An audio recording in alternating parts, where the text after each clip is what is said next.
एक लेडी अपने शौहर के रहते हुए कितने आराम से रह रही होगी। शौहर गया अचानक रोड पर, सोसाइटी साथ नहीं दे रहा, समाज साथ नहीं दे रहा, इस्लामी कानून जो साथ दे रहा है उसको ये बंदा सुन नहीं रहा है। अब देश के कानून से उम्मीद है। लोगों ने ना एक वंशावली बनवाया और उस वंशावली में इन्होंने लिखा कि शकूर के सिर्फ 3 बेटे हैं। एक बेटा जो शमसुद्दीन है उनको उस पेपर से गायब कर दिया। यानी कि अगर ये भतीजा आपका साथ नहीं देता तो आपकी जिंदगी बहुत ही बुरी हो जाती, इस हिसाब से देखा जाए तो। भीख मांग के खाते हैं, मर जाते हैं, कोई सहारा नहीं रहा मेरा। जो जायदाद आपके ससुर की बची हुई थी सिर्फ इन दोनों ने बांटी कि तीनों ने बराबर से बांट ली? तीनों बरोबर बांट लिया, सिर्फ आपको छांट दिया? मेरे को छांट दिया। इनके साथ धोखा ये हुआ है, इनके हस्बैंड 4 भाई थे, इनके शौहर की मौत हो गई, बाकी के उनके 3 भाई जिंदा हैं। जो उनके अब्बा की जायदाद थी उसमें उन तीनों ने तो आपस में बांट लिया और शौहर की मौत हो जाने की वजह से इनको बेदखल कर दिया, इनको कुछ भी नहीं दिया, न घर, न जमीन, न कुछ पैसा, कुछ भी नहीं। Hi everyone, this is Arabic, a unique restaurant blending the rich flavors of Arabic, Turkish and Mughlai cuisines. And yes, we are going viral for our kunafas. Soft, creamy, crispy and the best you'll find in Delhi. But that's not all. We also offer premium wedding catering, bringing royal Middle Eastern hospitality to your big day. From grand buffets to live kunafa stations, we create luxurious, unforgettable experiences that your guests will rave about.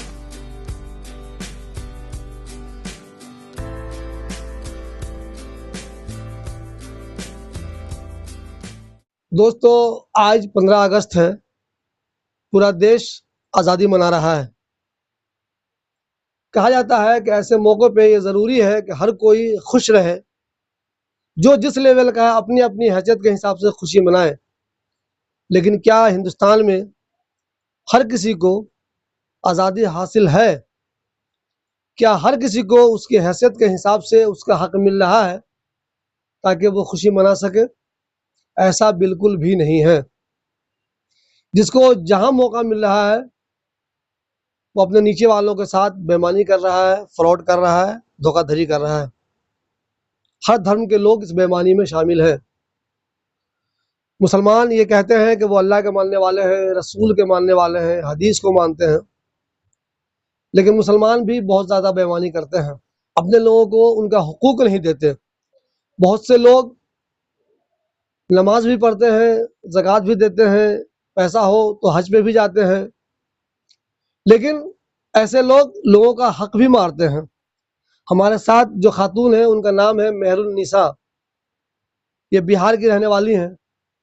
इनकी शिकायत ये है कि इनको इनके रिश्तेदार इनका हक नहीं दे रहे हैं, जो कुछ इनको मिलना चाहिए, और ये बिल्कुल बेयारो मददगार, इनके पास कुछ भी नहीं है।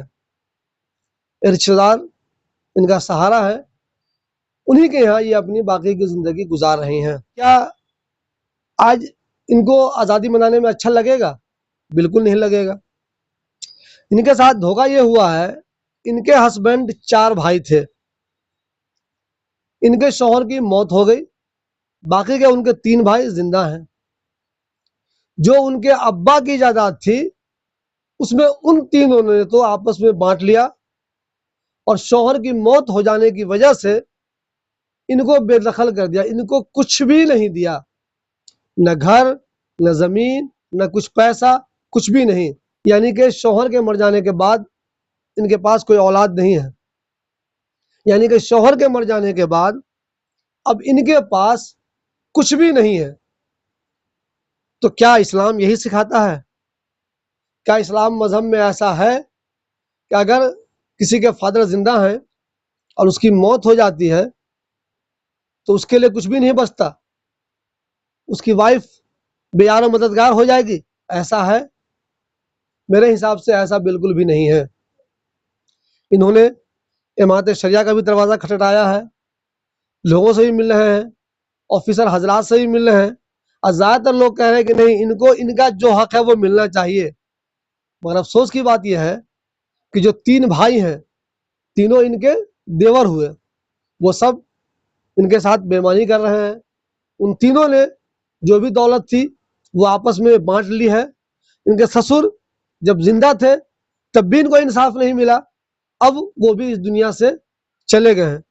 आप लोग मुझे बताइए कि क्या इस लेडी को अगर इंसाफ नहीं मिलता है तो अदालत के होने का कोई मतलब है, इमारत शरिया के होने का कोई मतलब है, मुस्लिम पर्सनल लॉ बोर्ड के होने का कोई मतलब है, और जो सिविल सोसाइटी के लोग होते हैं, जो समाजी लोग होते हैं, उनके भी होने का कोई मतलब है? ये जिन लोगों की शिकायत कर रही हैं, मैं उन लोगों से भी अपील करता हूं, अगर आप ईमानदार हैं तो आप भी अपनी बात मीडिया के सामने रख सकते हैं। पहली नज़र में ये जो अपनी बातें बता रही हैं, उससे लगता है कि इनके साथ आप लोगों ने मिलकर जुल्म किया है। अपना नाम बताइए। नेहरू नेता। शादी कब हुई थी, साल याद है? नहीं याद है। आपके शौहर कितने भाई हैं? 4 भाई हैं। 4 भाई। हाँ जी। आपके शौहर का इंतकाल कब हो गया? 15 साल हो गई। तो जब आपके शौहर जिंदा थे तो बिहार में आपका कोई रूम था, कोई मकान था, कोई घर था? हाँ जी, 3 मकान रहा, सर सामान रहा, हर कुछ रहा। आपके शौहर जब इंतकाल किए, कहाँ इंतकाल किए, वो बिहार में या कहीं और? पंजाब में। पंजाब में वो रहते थे? हाँ जी, क्या काम करते थे? सिलाई करते थे। सिलाई करते थे। आपकी कोई औलाद नहीं है? नहीं जी। तो जब आपके शौहर का इंतकाल हो गया और आप अपने घर वापिस आए कि हमारा जो कुछ है वो मिलना चाहिए, हाँ जी। तो क्या पहले दिन से ही आपके जो बाकी के 3 देवर हैं, जो उनके भाई हैं तीनों, उन्होंने धोखेबाजी शुरू कर दिया? कुछ दिन रहे वहां पे आप? 2 महीना वहाँ पर रहे। सिर्फ 2 महीना? उसके बाद क्या हुआ? उसके बाद जब मरने के बाद 3 हिस्सा लगा लिया। 2 दिन के बाद, मरने के बाद। 3 क्यों लगाया? आपके शौहर थे, 4 हिस्सा लगना चाहिए। नहीं, 3 हिस्सा लगा लिया।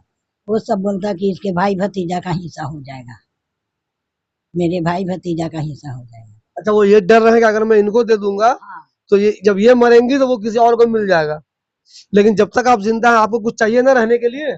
नहीं रहने के लिए तो मैं बहुत चाहा, मेरे को दिया कोई नहीं। कोई नहीं दिया? कोई नहीं। ससुर जब जिंदा थे आपके, आपके हस्बैंड तब मर गए तो ससुर जिंदा थे आपके, वो मदद करते थे आपकी?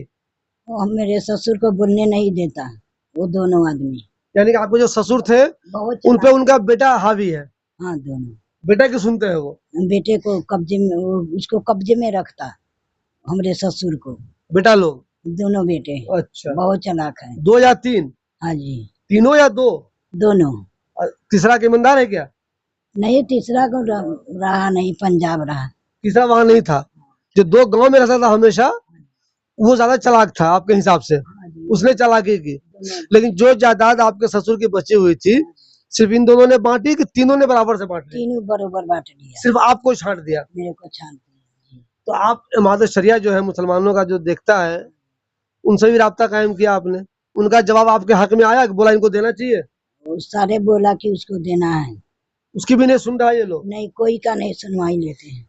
आप अभी अदालत में नहीं गए, कोर्ट में नहीं गए? नहीं जी। समाज में जो आपके गांव के लोग हैं, वहाँ पंचायत होगी, मुखिया होगा, समाज के और अच्छे लोग होंगे, उन सबसे बोला आपने कि मेरे जब शौहर मर गए तो ये लोग मुझे घर से निकाल दिया, मुझे कुछ नहीं दिया? उस सबके डर से कोई बोलता नहीं। क्यों, गुंडा है, बदमाश है वो लोग? क्यों नहीं बोलता? इंसाफ की बोली तो बोलेगा ना वहाँ जो लोग होंगे? गांव का लोग कोई नहीं बोलता है। कोई साथ देता ही नहीं आपका? आप बोलते हैं कि मैंने कुछ सहारा करता है आपको लोग सब। अब बोलता है? हाँ जी। पहले नहीं बोला? ना कोई अब 15 साल से आप परेशान रहे? हाँ, कभी तो इधर कभी उधर भटकते हैं। कभी आप अपने घर में वहां नहीं रहे? रहे थोड़ा बहुत। बहुत। हाँ। तो आपके उस घर में आप जो शादी करके आए होंगे तो आपका बिस्तर भी होगा, हाँ जी, बक्स भी होगा, कोई और सामान सब भी होगा, वो कहाँ है? वो सारे कब्जे में कर लिया। इस तरह वो है बिहार में। आप यहाँ दिल्ली में रहती हैं बटला हाउस में, तो वो तो सब सामान फेंक फाक देगा आपका या कब्जा कर लेगा? कर लिया। कर लिया कब्जा? हाँ जी। सामान आपका कब्जा वो लोग कर लिया, कुछ नहीं बोल रहा है कोई? कोई नहीं बोलता, कोई नहीं बोलता है। ये मेरा भतीजा है। मैं आप इधर यहाँ जहाँ रहते हैं वो अपने भतीजा के घर में रहते हैं? हाँ, भतीजा के घर में जी जी जी। 10 साल से अपने भतीजा के साथ में है। वही सहारा दिया हुआ है? सहारा दिया, मेरे को उठा के लिए है। यानी कि अगर ये भतीजा आपका साथ नहीं देता तो आपकी जिंदगी बहुत ही बुरी हो जाती, इस हिसाब से देखा जाए तो? भीख मांग के खाते हैं, मर जाते हैं, कोई सहारा नहीं रहा मेरा। और कीजिए आप, जो लोग भी अपनी जिंदगी बहुत सही से गुजार रहे हैं, जरा गौर कीजिए आप। एक लेडी, जब शौहर जिंदा था सब कुछ ठीक ठाक चल रहा था। इनके शौहर 4 भाई हैं। जब इनके शौहर का इंतकाल हो गया, इनके पास जो भी जायदाद है, जितनी भी है इनके ससुर के पास, वो 4 जगह बंट जाना चाहिए, या शरीयत के हिसाब से या देश के कानून के हिसाब से जितना भी मिल सकता है कुछ तो मिलना चाहिए। कुछ भी नहीं दिया, बेदखल कर दिया। जिंदगी कैसे अजीरन बन जाती है सोसाइटी, गौर कीजिए आप। एक लेडी अपने शौहर के रहते हुए कितने आराम से रह रही होगी। शौहर गया, अचानक रोड पर, सोसाइटी साथ नहीं दे रहा, समाज साथ नहीं दे रहा, इस्लामी कानून जो साथ दे रहा है उसको ये बंदा सुन नहीं रहा है। अब देश के कानून से उम्मीद है। उन्होंने कहा है कि ज्यादा अगर नहीं मेरे साथ इंसाफ हो सका तो हम कोर्ट भी जाएंगे, अदालत भी जाएंगे, पुलिस में भी जाएंगे। भाई ये मामूली सी बात है, इसके लिए इतना ज्यादा कुछ करने की जरूरत ही नहीं है। सीधा सीधा इनका जो बनता है इनको दे दो, तुम्हारा जो बनता है तुम ले लो। इन पे एडिशनल एहसान करने की जरूरत नहीं है, जितना बनता है उतना ही दे दो। बीच बीच में गांव के लोगों को फोन वोन करते रहते हैं, या दिल्ली में आके बिल्कुल आप बैठ ही गए, कुछ नहीं करते हैं, इस उम्मीद में कि आपको कुछ देगा ही नहीं, वो लोग बेईमान है। मेरा लड़का करता है। लड़का मतलब भतीजा? भतीजा, हाँ। लड़का तो नहीं है ना आपके पास कोई? हाँ, भतीजा है। भतीजा वही करते रहते हाँ हैं। जी, हाँ जी। अब आप लोगों से क्या कहना चाहते हैं? लोगों से क्या कहेंगे आप? मुझे इंसाफ दिलाओ, पुलिस से, अदालत से, जो मौलवी लोग हैं उनसे, हमारे शरिया से क्या कहना चाहेंगे आप? 2-4 आदमी को मैं बोला नू तो 2-4 आदमी गया कौन है, तो कहता है उसके बाप का जमीन है, मैं नहीं दूंगा, नाखून भर नहीं देंगी, वो बोलता है। फिर अगला नहीं गया। जो कह रहा है कि हम नाखून भर जमीन भी नहीं देंगे, तो वो जमीन लेके वो अपने साथ जाएगा क्या? मर जाएगा तो? नहीं जी, यहीं छोड़ देगा। दोस्तों, धर्म चाहे कोई भी हो, जमीन को लेके लोग बहुत ज्यादा बेईमान निकलते हैं। अक्सर सुनिएगा आप, आदमी बोलेगा 1 इंच भी नहीं दूंगा। ऐसे लोगों को शर्म करना चाहिए। 1 इंच, 2 इंच, 10 इंच, 50 इंच भी दे दोगे ना, तुम्हारा कुछ नहीं बिगड़ेगा। लेकिन अगर तुमने किसी का 1 इंच वाकई में मार लिया है, अगर मार लिया है तो, इनकी बात सच्ची है तो जरा ध्यान देना, आप लोगों को ही मरना है। और कब्र का साइज आप सब लोगों को मालूम है, कब्र का साइज कितना होता है। चाहे 2 कट्ठा, 10 कट्ठा, 20 कट्ठा, 50 कट्ठा, जितना मारना है मार लो किसी की जमीन। एक दिन ध्यान रखना, सबको मरना है। जो राजा मरे थे उनकी कब्र का साइज भी वही था, जो आम लोग मरेंगे उनकी कब्र का साइज भी वही होगा। तो जो लोग किसी के साथ बेईमानी करते हैं उनको ये बात जरूर ध्यान में रखनी चाहिए, और उन लोगों को भी ध्यान में रखनी चाहिए जो बेईमानों का साथ देते हैं। दोस्तों, हमारे साथ ये फिरोज है। एक चीज बता दो आपको, फिरोज ने मुझे 2 बार, 3 बार, 4 बार, कई बार फोन किया कि शिबली भाई ये न्यूज बना दीजिए, बहुत परेशान है एक लेडी। फिर एक दिन उन्होंने मुझसे ये कहा, शिबली भाई क्या आप कुछ पैसा लेते हैं क्या? मैंने कहा दोबारा मत ये बात बोलना मुझसे। मैं इस तरह की कोई भी न्यूज जिसमें कोई परेशान हो, जिसके साथ जुल्म हुआ हो, ज्यादती हुई हो, वो विक्टिम हो, उसके लिए मैं 1 पैसा नहीं लेता। मैं कोशिश करता हूं उसके घर की मैं चाय भी नहीं पीता, उसके घर में पानी भी नहीं पीता, क्योंकि मेरा मकसद जर्नलिज्म करना है। हाँ, जो लोग प्रोमोशनल न्यूज बनाते हैं, किसी की होटल है, किसी की क्लिनिक है, किसी का कोई कारोबार है, कोई कोचिंग चलाता है, जब मैं उनकी प्रोमोशनल न्यूज बनाता हूं तो उनसे मैं पैसे लेता हूं, वो काम प्रोमोशनल है। लेकिन रोड नहीं बनी, नाला नहीं बना, किसी के मकान में कोई दिक्कत है, कहीं कोई डिस्प्यूट है, किसी पे कोई जुल्म हो रहा है, कहीं कोई कत्ल हो गया है, कहीं आग लगी है, इन सब चीजों के लिए मैं 1 चवन्नी पैसा भी नहीं लेता। आप लोग अपने दिल में ये बात अच्छी तरह से बैठा लीजिए। अगर कुछ लोग इस वजह से मुझे फोन नहीं करते कि पता नहीं शायद शिबली भाई इस बात का पैसा लेते हो, तो बिल्कुल आप इत्मीनान रखिए, मैं ऐसी खबरों का 1 चवन्नी पैसा किसी से कुछ नहीं लेता। आप देंगे भी तो मैं पैसा आपको वापस कर दूंगा, पकड़ो अपना पैसा, तुम्हारा ये वाला पैसा मुझे नहीं चाहिए। जहां प्रोमोशनल चीज जुड़ी हुई है वहां मैं पैसा लेता हूं, आपको इस बात का ध्यान रखना चाहिए। आपकी ये कौन है? ये हमारी खाला है। खाला है। और आपने मुझे ये बताया कि जो 3 भाई जुल्म कर रहे हैं इन पर, 3 देवर इनके, उनमें से एक आपके अब्बा भी हैं। हाँ, मेरे फादर तो ये तो अजब सी बात हो गई कि आपके अब्बा अपनी भाभी पे जुल्म कर रहे हैं, लेकिन उन्हीं का बेटा अपनी खाला को बचाने की कोशिश कर रहा है। ये क्या वजह है? जनाब हुआ क्या कि ये लोग ना, जब मेरे बड़े अब्बू इनके हस्बैंड गुजर गए तो इन लोगों ने ज़मीन वगैरह ले ली, तो उस पे ज़्यादा ध्यान दिया नहीं मैंने, सब कुछ सही चल रहा था।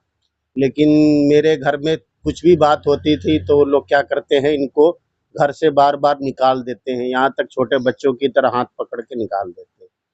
तो उस बात पे भी मैं कई बार मेरा मतलब मन दुखी हुआ, मैं चाहता था कि कुछ बोलूँ, लेकिन मैं चुप रहा। लेकिन इन लोगों ने अचानक क्या किया कि बिहार में ना अभी भूमि सर्वेक्षण का कार्य चल रहा है, तो उसमें इन लोगों ने ना एक वंशावली बनवाया और उस वंशावली में इन्होंने लिखा कि शकूर के सिर्फ 3 बेटे हैं। एक बेटा जो शमसुद्दीन है, उनको उस पेपर से गायब कर दिया। एक मिनट। दोस्तों सोचिए कितने बेईमान लोग हैं ये। मतलब क्या बेईमानी किया है वो तो बाद में पता चलेगा। वंशावली बोलते हैं, वंशावली बिहार में जो बनता है, दादा कौन था, परदादा कौन था, उनका बेटा कौन, उनका बेटा कौन, उनका, इन लोगों ने जो वंशावली बनाई है उसमें क्या बेईमानी किया है। जैसे इन्होंने बताया, इनके जो ससुर हैं उनके 4 बेटे थे, तो इन्होंने जो ये वंशावली बनाई उसमें इन्होंने दिखा दिया कि उनके 3 ही बेटे थे, यानी कि उनके एक बेटे को गायब ही कर दिया। सोचिए आप। इसमें हुआ क्या कि इन लोगों ने मेरे फादर जो अब्दुल सलाम है, उनको ही आवेदनकर्ता बनाया और उसमें मेन अभियुक्त जो है सैफुल इस्लाम और उसका सहयोगी है इश्तियाक अहमद। ये पेपर और कागज के बहुत जानकार लोग हैं। इन दोनों ने जमालुद्दीन साहब, वसीउद्दीन साहब और मेरे फादर अब्दुल सलाम, उन तीनों के साथ मिलकर एक वंशावली बनवाया और उस वंशावली में ये लिखा कि शकूर के 4 बेटे नहीं, सिर्फ 3 बेटे हैं, और बनवा भी लिया था। और मज़ेदार बात ये है कि जो ये इश्तियाक अहमद है ना, इनका एक आंगनवाड़ी है, आंगनवाड़ी उनके वाइफ के नाम से है। आंगनवाड़ी ये साइन करती है, मोहर मारती है, शकूर के 3 बेटे थे और इश्तियाक अहमद जो 4 गवाही देते हैं, उसमें इश्तियाक अहमद ने गवाही दी और साइन किया कि शकूर के 3 बेटे थे। और इसमें पंच, सरपंच, वार्ड मेंबर, हवलदार, मुखिया, सचिव, जितने भी अधिकारी लोग हैं सब शामिल हैं। सब ने यही साबित किया कि शकूर के सिर्फ 3 बेटे थे। शमसुद्दीन को दुनिया से गायब करने की कोशिश की इन्होंने, और हकीकत बात है कि गायब कर भी दिया इन्होंने। वर्ग जी, आप जो लोग दूर के हैं, मिसाल के तौर पर सीओ साहब हो गए, एसडीएम साहब हो गए, पुलिस वाला दूर है, वो नहीं जानता 3 होंगे कि 4 होंगे। गांव के जो ये लोग हैं जो आप बता रहे हैं कि सरपंच है, मुखिया है, फलाना है, ये है, वो है, ये सब जानते हुए कि इनके 4 बेटे थे, सबने मिलकर ये फ्रॉड किया, 4 को 3 कर दिया। जी बिल्कुल बिल्कुल।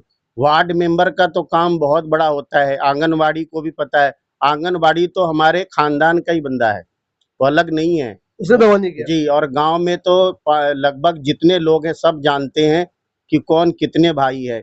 इन लोगों ने जानबूझकर, उन्हें लगा कि हम दिल्ली में रहते हैं, बड़ी अम्मी दिल्ली में रहती है, मैं रहता हूँ, हम लोग यहाँ रहते हैं, उन्हें कुछ पता नहीं चलेगा, और वो लोग अपने नाम से जमीन करवाने वाले थे, मगर किसी मसले पे उनका आपसी सहमति नहीं बनी और झगड़ा हो गया। अच्छा मुझे ये बताइए आप, अच्छा उन लोगों में झगड़ा भी हो गया? हाँ, आपस में झगड़ा हो गया। बेईमानों में दोस्त हो भी जाता है, बेईमानी में झगड़ा कभी कभी देखिएगा आप, कभी कभी 2 भाई आपस में लड़ाई कर लेते हैं, उनके बच्चे एक दूसरे के दोनों का साथ देते हैं, फिर जिन बच्चों को वो जमीन मिलती है वो बच्चे आपस में भाइयों में मारपीट करते हैं। बेईमान जो होगा ना उसकी पूरी जिंदगी मारपीट में ही गुजरती है। इन्होंने क्या कहा कि बेईमानी की और बेईमानों के बीच में भी आपस में तफरका हो गया, ये बताना चाह रहे हैं ना, तब जी ये बात खुली। जी जी। मैं एक चीज ये कहना चाह रहा था कि ये लेडी हैं, इनको जानकारी कम है, ये कम लोगों से मिलती है, आपको मालूमात है, आप समझदार हैं, आप गांव के लोगों से कहते नहीं, जो मेन खास लोग हैं कि भाई देखो इनके साथ ज्यादती हुई है, इनको जो मिलना चाहिए, जितना भी, मैं मुश्किल से मानता हूं इनको आधा कट्ठा मिलना था, मान लेते हैं, तो वो भी तो इनको मिल जाए ताकि एक झोपड़ी बना के वहां आराम से रहेंगे, वो भी देने को ये लोग तैयार क्यों नहीं है? जनाब, इन लोगों से मैंने बहुत कोशिश की, समाज के लोगों से भी बात की, उनको मैंने बोला कि आप एक काम करो, इनको जगह दे दो, आप जब तक ये रहेंगी, और अगर जब गुजर जाएंगी तो मैं भी नहीं लूँगा, उस पे एक मस्जिद बना देंगे, या ये उस लायक है तो इन्हें हज करा देंगे। उन लोगों ने ये भी सवाल उठाया गांव समाज में कि फिरोज को लालच है। मैं तो ये कह रहा हूँ कि आप इनको दो और एक पेपर बनवा लो आप। ये सवाल मैं भी आपसे करने वाला था। आप इनको इतने सालों से रखे हुए हैं, तो बहुत लोग ये भी कहेंगे कि चूंकि इनकी औलाद नहीं है तो फिरोज को एक लालच हो भी सकती है कि हर किसी की मौत आनी है, तो जब इनकी मौत कभी होगी तो वो दौलत आपकी हो जाएगी, ये लालच हो सकती है। हालांकि अगर ये भी लालच आपके दिल में है, मैं ये कहूंगा तो चूंकि आप दिलाने की कोशिश तो कर रहे हैं ना फिलहाल, लेकिन क्या आपके दिल में इस तरह कुछ है कि अगर मैं अभी इनको दिला देता हूँ जो भी रकम, जो भी जमीन मिलती है, इनकी मौत के बाद वो मेरी हो जाएगी, ऐसा कोई दिमाग में चल रहा है आपका? जबकि आप खुद कह रहे हैं कि नहीं, मैं तो कह रहा हूँ कि लिख लो, मस्जिद बनवा दो वहां पे। जनाब बताऊं आपको, 2 महीने से कि ये एक लड़ाई तो मैं 2 साल से लड़ रहा हूं, मगर 2 महीने से आप मानोगे नहीं, मैं इस वजह से इतना भी नहीं काम कर पा रहा हूं कि मेरा परिवार सही से चले। मैं अभी फिलहाल में 15-20 दिन दिल्ली से बिहार गया था। मैंने डीएम साहब को, एसपी साहब को, सीओ साहिबा को, एसडीओ साहिबा को और सर्कल इंस्पेक्टर फिनारा थाना, जितने भी अधिकारी हैं, यहाँ तक सीएम सहयोग पोर्टल पे भी ये मैटर उठाया है, मैंने डाला है। वहाँ पे कार्रवाई हो रही है, मगर कार्रवाई जितनी होनी चाहिए उतनी हो नहीं रही है। मुझे प्लीज गांव का एग्जैक्ट नाम बताइए, कौन सा है इनका गांव और डिस्ट्रिक्ट कौन सा है वो? देखिए, हम लोग पूर्वी चंपारण गांव है हमारा, थाना फेनारा है, प्रखंड फेनारा है और गांव का नाम है जमुनिया। हम अरे लोग इमारत शरिया में जो शिकायत की गई, जी। उनसे जो फतवा मांगा गया कि ऐसा ऐसा है, हमारा कुछ बनता है या नहीं बनता है, तो वहां से क्या जवाब आया? देखिए, इमारत सरैया जो है, इमारत सरैया, और देखिए इमारत सरैया और जो बना है वो, या शरीयत बना है वो कुरान से बना है, तो कुरान के मुताबिक ये लोग चल ही नहीं रहे हैं। इन्होंने, अब मैंने इमारत शरियत से भी शिकायत की, जनाब मौलाना अनीसुर रहमान साहब है, उनसे मेरी बात भी हुई। उन्होंने उस पूरे ढाका और हमारे फेनारा, उनके जो आलिम दीन हैं उनसे बातचीत हुई उनकी, और उन्होंने ये कहा कि हमने आपकी बात की तफ्तीश की है, मगर पता ये चला कि आपकी बात सही है। वहाँ के लोग, हमारे इलाके के लोग क्या है, जो भी यतीम हो जाते हैं बच्चे या बेवा हो जाती है, उन लोगों का हक ये मार लेते हैं। अधिकतर लोग, 2% 1% लोग हैं जिनका ईमान जगा हुआ है, वो समझते हैं, उनको देते हैं, मगर अधिकतर 80% लोग ऐसा है कि उन्होंने एक रट्टा मार लिया, एक अपना एक शरीयत, अपना एक मुस्लिम पर्सनल लॉ बना लिया है, और आपस में वो लोग उसको कहकर उस हक को मार लेते हैं। ये लोग नहीं देते। दोस्तों, इस्लाम कहता है यतीमों का हक मत मारो, लेकिन यतीमों का हक मारना मुसलमानों में बहुत कॉमन है, बिल्कुल कॉमन। आमतौर पे ऐसा होता है, यतीमों का हक खूब मारा जा रहा है। ये भी एक तरह की वैसी मिसाल है। उनके पास कोई बेटा नहीं था जो साहब इंतकाल कर गए, उनकी बीवी है सिर्फ, कि उनका भी हक ही मारा जा रहा है। मुझे ये बताइए, आप कहाँ तक जाएंगे इस सिलसिले में? जनाब, मैं एक और इसमें मजेदार बात यह है कि जो गांव के 4 आदमियों का साइन होता है वंशावली में, तो उसमें एक जो सैफुल इस्लाम है ना, उसने क्या किया, गांव के 2-3 आदमियों का आधार कार्ड मांग के लाया हो और खुद से साइन कर दिए, खुद से सिग्नेचर कर दिए। उन लोगों को पता भी नहीं कि हमारा आधार कार्ड लग गया और साइन हो गया। एक बात। दूसरी बात है कि बिहार के जितने भी अधिकारी हैं सबको मैंने सूचित कर दिया, सबके नाम से दिल्ली से पोस्ट ऑफिस से उनके नाम से लेटर रजिस्ट्री की है, सब तक पहुंच भी गई है, सबसे मैं मिलके भी आया हूँ। फेनारा की सीओ साहिबा है, उनसे 2-3 बार मुलाकात हुई है, उन लोग से 1-2 बार बैठक भी हुई, मगर उन्होंने, सीओ मैडम ने कहा कि तुम शरीयत में कहाँ लिखा है मुझे ला कर दो, तो वो लोग गए नहीं, क्योंकि उनके पास कोई जवाब नहीं है। मैडम ने कहा लिखित रूप में ला के दो, लेकिन जवाब नहीं, वो गए नहीं। वो सिर्फ ये चाहते हो, अब इस उम्मीद में मुझे फंसाना चाह रहे हैं या इनको लटकाना चाह रहे हैं कि ये किसी तरह धीरे धीरे उम्र बीत जाएगी, ये मर जाएंगी। लेकिन मेरी कोशिश ये नहीं है, मैं इन्हें किसी भी हाल में इनको हक दिलवाने की कोशिश कर रहा हूँ और करूंगा। मैं अभी फिलहाल में सुप्रीम कोर्ट में पीआईएल डालने वाला हूँ, और वजह यह है कि सिर्फ इनका निजी नहीं डल सकता है, मगर सुप्रीम कोर्ट ये कहता है कि किसी चीज से अगर मानव या किसी चीज की वजह से समाज में बुराई फैल रही है, तो उसके लिए आप पीआईएल डाल सकते हो। मैं एक एनजीओ ढूंढ रहा हूँ, जैसे ही मुझे मिल जाएगा मैं इनके खिलाफ, और जितनी भी बिहार में मुस्लिम महिलाएं हैं जिनका हक और हकूक ये मार लेते हैं, यहाँ तक कि जिनके बच्चे हैं उनका भी हक मार लेते हैं, तो उसके खिलाफ मैं पीआईएल डालूंगा और इनके सबको हक दिलवाने की कोशिश कर रहा हूँ मैं। मुझे ये बताइए, आपने जो कहा कि ये लोग शरीयत का कुछ मजाक बना लेते हैं एक तरह से, क्या वो ये दलील देते हैं कि बाप के रहते हुए अगर किसी बेटे की मौत हो जाए तो उसका कुछ नहीं होता? वो ये दलील देते हैं क्या? जनाब, क्या होता है बिहार में, अधिकतर बाप जो है, और खास करके मुस्लिम परिवारों में, वो कहते हैं कि जब तक मैं जिंदा हूँ सब मेरा है। अब कहने का मतलब यह है कि अब सब कुछ तो उन्हीं का है। अब अचानक बेटा गुजर गया, तो अब बेटा गुजर गया तो अब बाप का ही था, तो कहने का मतलब ये कि उस बेवा का क्या होगा? तो बाप अगर ईमानदार है तो उसको तो उसी टाइम दे देना चाहिए।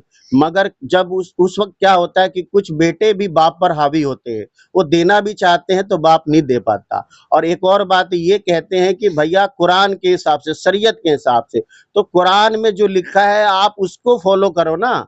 आपने अगर मान लिया कुरान में ये लिखा है कि बाप के रहते बेटा गुजर जाए तो प्रॉपर्टी नहीं मिलेगी, लेकिन कुरान ने ये भी तो कहा है कि उसको बेवा को देना है। तो आप क्यों नहीं पहले फैसला कर देते हो कि बाद में उसे लिखित रूप की जरूरत पड़े या उसको आपको कहने की जरूरत पड़े? ये लोग नहीं करते हैं। हमारे गांव में मैंने क्या किया, ये लोग झूठी अफवाह फैला रहे थे कि बाप ने प्रॉपर्टी नहीं बांटी थी। तो मैंने गांव के 100 लोगों के पास मैं गया, एक पेपर मैंने बनाया जिसमें ये लिखा कि मैं मेहरुन्निसा, अगर मेरी बात सही है तो आप लोग मेरा सहयोग करें। उसमें मैंने लिखा कि शकूर साहब के 4 बेटे थे, जनाब जमालुद्दीन साहब, वसीउद्दीन साहब, स्वर्गीय शमसुद्दीन साहब और अब्दुल सलाम। और उसमें ये लिखा कि भाई क्या शकूर साहब ने अपने जीवित रहते हुए सारी प्रॉपर्टी चारों बेटों में बराबर बराबर बांट दी थी और सबका दखल कब्जा था। सब ने इस बात पे सहमति करके लगभग 100 आदमियों से 75 आदमियों ने मुझे साइन करके अपना नाम, मोबाइल नंबर दिया और 25 आदमियों ने तो अंगूठा लगाया। तो इससे ये साबित क्या होता है कि वो 3 आदमी झूठे हैं और जो उनके सहयोगी है सब झूठे हैं। मेहरुन्निसा का हक मिलना बहुत जरूरी है और इनको जब मिलेगा तो वहाँ जो हमारे इलाके में जो लोग, जो विधवा महिलाएं हैं, अनाथ बच्चे हैं, अभी फिलहाल में बहुत सारे लोग गुजर रहे हैं, सबका यही है। एक इन्होंने अपना सिस्टम बना लिया है। तो मैं ये चाहता हूँ कि जितने भी वहाँ विधवा महिलाएं हैं और जितने भी अनाथ बच्चे हैं जो जिनका बाप गुजर गया है, उनको सबको हक और हकूक मिले और समाज में बदलाव हो। मेरी यही कोशिश है और कुछ नहीं। दोस्तों, मेरी ये वीडियो जो मौलवी हजरात देख रहे हैं, मेरी ये वीडियो जो तंजीमों के लोग देख रहे हैं, मेरी वीडियो बहुत सारे वकील हजरात भी देखते हैं, बहुत से लोग जो एनजीओ चलाते हैं वो भी देखते हैं। आप सब लोगों से मेरी अपील है कि प्लीज़ इस मामले में आप जो दखल दे सकते हैं दीजिए, इस खातून को इंसाफ दिलाइए। अगर आप इस मामले में कुछ भी नहीं कर सकते, आपको लगता है नहीं यार मैं कुछ कर ही नहीं पाऊंगा, मैं तो मजबूर हूँ, तो फिर ज़रा सोचिए आपके होने या न होने से क्या फ़ायदा है। मैं एक पत्रकार हूँ, मुझे अपनी जिम्मेदारी महसूस हुई कि नहीं ऐसी न्यूज़ बननी चाहिए। मैं तो उन तीनों से भी अपील कर रहा हूँ जिन तीनों ने बेईमानी कर ली है कि अगर आपको लगता है नहीं नहीं हमने कोई बेईमानी नहीं की है, बहुत ईमानदारी से हमने लिया है, तो आप भी इंटरव्यू दे के अपनी अपनी बात रख सकते हैं। लेकिन पहली नज़र में साफ साफ नज़र आ रहा है कि आपने इस लेडी के साथ बेईमानी की है। गौर कीजिए, एक आदमी 4 भाई था, एक भाई की मौत हो गई। इन लोगों ने बेईमानी से वंशावली में ये बना लिया कि नहीं नहीं हम तो 3 ही भाई थे और जो उस मरहूम की बेवा है उसको ये कुछ नहीं देना चाहते हैं। ये जुल्म नहीं तो और क्या है। प्लीज़ आप लोग इस मामले में अपनी राय दीजिए और इस खातून की, मेहरुन्निसा की, आप जो भी मदद कर सकते हैं वो कीजिए। देखते हैं बेईमानों की जीत होती है या जो ईमानदार है उसे उसका हक मिलता है।